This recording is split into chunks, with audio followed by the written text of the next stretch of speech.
2:46 a.m. on October 30th, 2022, Alyssa Tran stood in Deseret paper mill, filming her phone as the EMF graph spiked solid red. From the speaker came a whisper.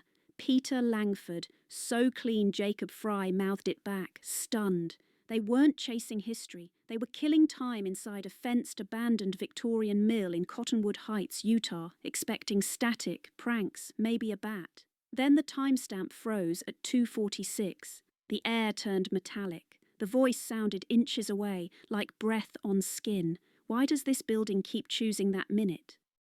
Granite blocks from Big Cottonwood Canyon frame the 1883 facade, chain link fencing cutting tourists from broken windows overhead.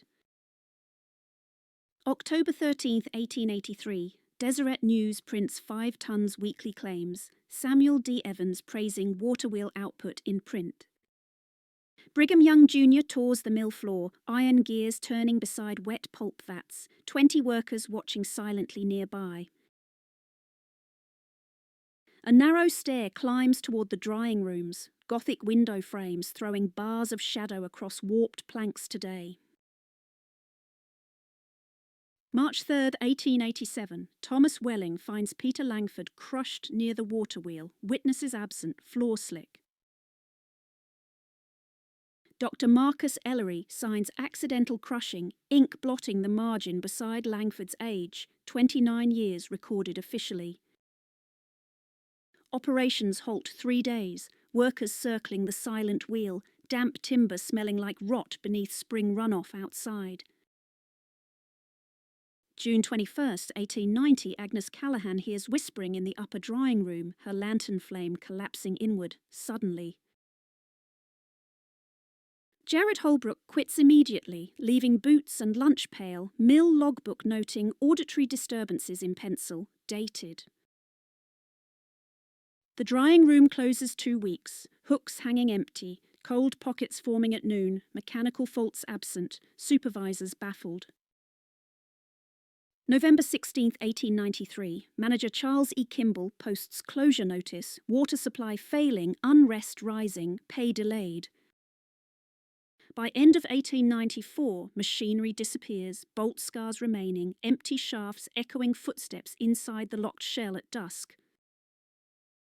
August 5, 1901, Martha DeWitt sees upper windows glowing, identical rectangles, power lines absent, cottonwood swaying. Sheriff Alton Briggs enters alone, lantern raised, finding dust untouched, doors unforced, rooms empty, air strangely warm. Briggs files a report naming mill lights, noting glow always from east-facing windows above the drying room. October 31st, 1936, Calvin Reed hears rhythmic pounding below, each beat matching his pulse across stone walls inside. Kenneth Sato drags Calvin outside, Calvin seizing on gravel, Eleanor Marks counting 30 seconds of rigid silence total. Hospital intake records list, exploration incident. Parents petitioning county officials to seal entrances after Halloween night, immediately. May 22, 2004, archivist James Penrose opens a brittle payroll ledger, discovering 3 unnamed hires added in 1887. Penrose traces columns, finding no termination marks, no death notations, no transfers, 3 lines remaining blank forever. Penrose compares March 1887 entries against Langford's coroner report, noticing ink colour shifts across the page. A photocopy shows the added names replaced by dashes, deliberate strokes pressed hard enough to tear fibres. October 28, 2011, guide Emily Vasquez leads a daytime tour, counting 14 guests past the central staircase. Emily sees a tall, featureless shadow on the stairs, 4 tourists confirming, 2 sketching the same silhouette later. October 14, 1991, Rosalind Cheng sets microphones in the drying room, her custom recorder humming softly, steady. Rosalind rewinds the tape, hearing one clear male syllable, Langford, spoken close enough to clip the signal. Her EMF meter drains instantly near the basement stairwell landing, fresh batteries dropping to zero within seconds twice. Rosalind marks 2:47 a.m. in her field log, underlining the minute twice, hand shaking over graph paper. By now, the mill has left a paper trail of the impossible: the 1901 mill lights, the 1936 Halloween pounding, Rosalind Cheng's 1991 tape whispering Langford, and James Penrose's 2004 discovery, 3 1887 payroll lines that never end, like 3 workers never clocked out. Stories like this are why this channel exists, to document the places that refuse to be forgotten. Every clue points the same direction: the basement stairwell, failing devices, names spoken like roll call, and a clock that keeps orbiting 2:46 to 2:47 a.m. Penrose requests restricted boxes, Utah Historical Society staff sliding archival cartons labelled Deseret Paper Mill 1887 across felt.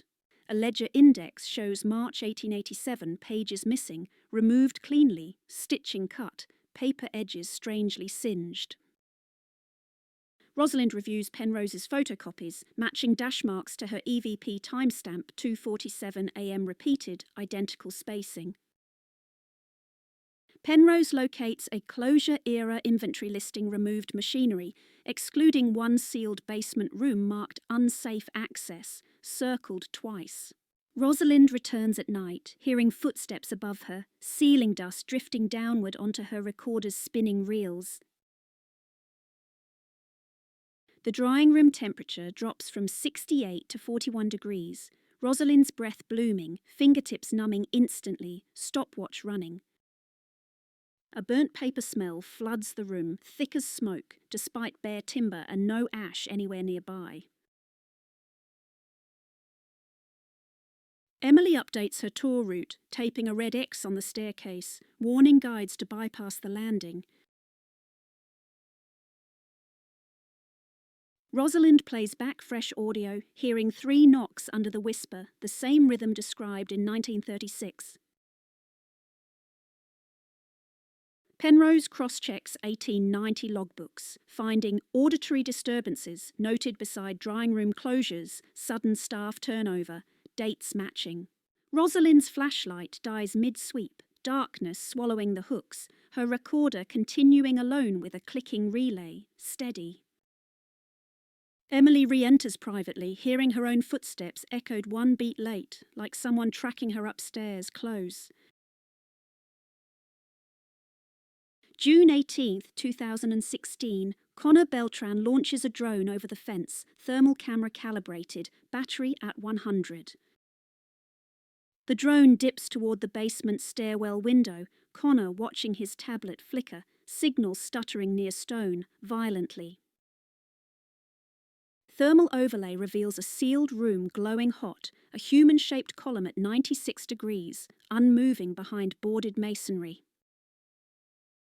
Penrose finds a 2020 safety survey photo showing that basement doorway bricked shut, mortar newer than surrounding stone.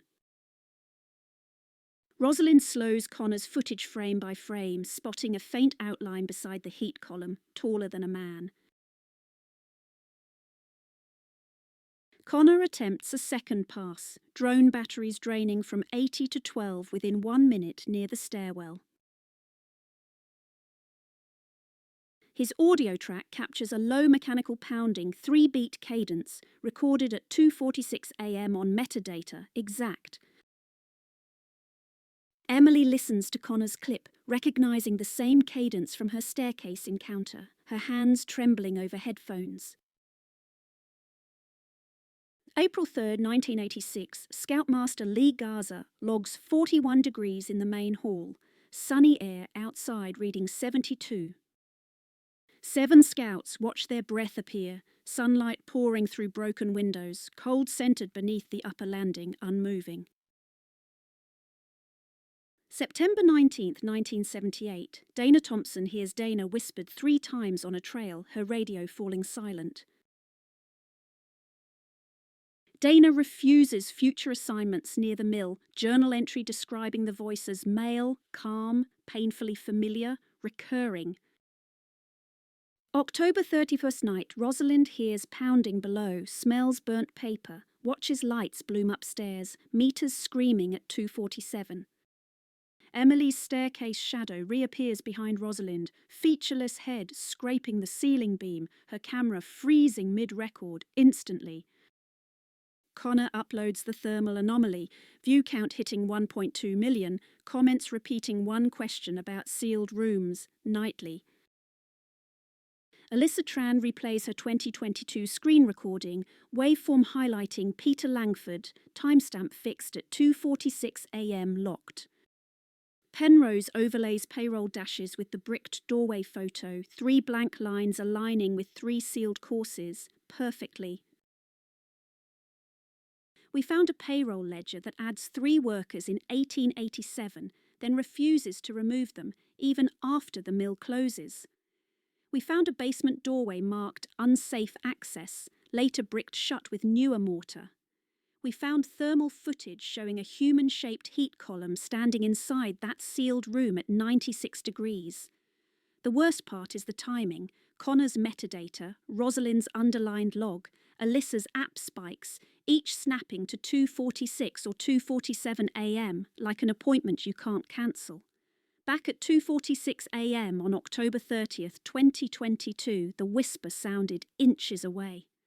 If Langford is calling roll, who answers?